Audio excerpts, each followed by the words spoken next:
आतिश अशोक राऊत राहणार शिरवळ तालुका खंडाळा जिल्हा सातारा याचा पळशी येथील तरुणांनी केलेल्या मारहाणीमध्ये मृत्यू झाल्याबाबत शिरवळ पोलीस स्टेशनला त्याचे वडील अशोक राऊत यांनी फिर्याद दाखल केली आहे।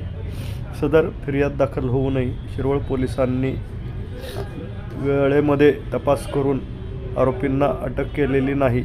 याच्या निषेधार्थ 27 तारखेला शिरवळ येथील माळीआळी व शिरवळ ग्रामस्थांनी शिरवळ पोलीस स्टेशनला निवेदन दिले असून सोमवारी शिरवळ बंदचा इशारा देण्यात आलेला आहे।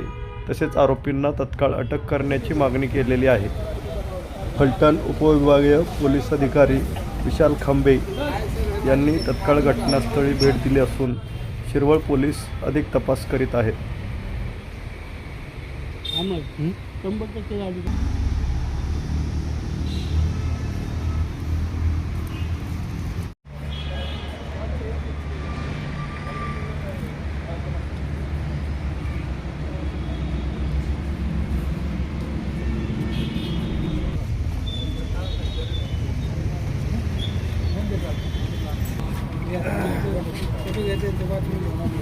या की सगळे जरा सगळे की मागे झेंडा दिसेल झेंडा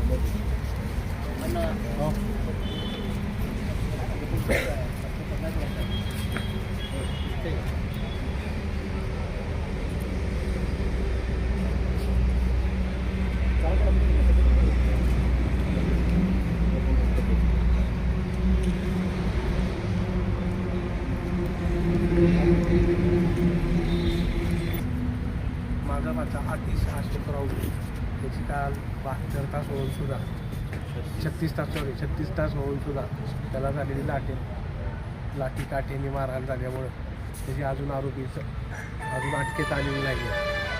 तरी आमची इच्छा आहे की सर्व आरोपींना लवकरात लवकर पोलिसांनी मदत करून आम्हाला त्यांना लवकरात लवकर अटक करावी। तरी त्याला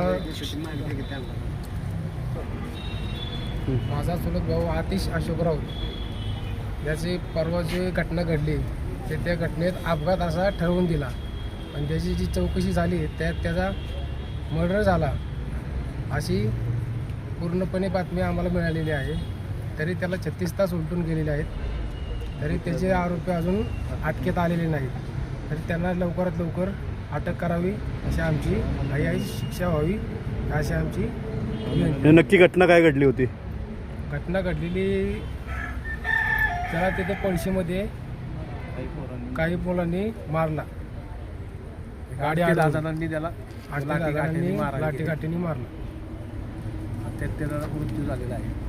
म्हणजे जागेवरच मृत्यू झाला की परत पुढे दवाखान्यात कुठं हे केलं? दवाखान्यात उपचारादरम्यान मृत्यू झालेला आहे। मग तुमची मागणी काय? म्हणजे तुम्ही पोलीस स्टेशनला आता निवेदन दिलं आहे, त्या निवेदनाप्रमाणे तुमची मागणी काय? पोलिसांनी लवकरात लवकर आम्हाला न्याय द्यावा आणि जे आरोपी आहेत त्यांना लवकरात लवकर अटक करावी आणि त्यांना काय असेल ते शिक्षा। आतापर्यंत पोलिसांकडून झालेल्या कारवाईवर तुम्ही समाधानी आहात का? अजून तर नाही आहे, कारण की त्याला आरोपी अजून मोकाट फिरतात। चालेल, धन्यवाद।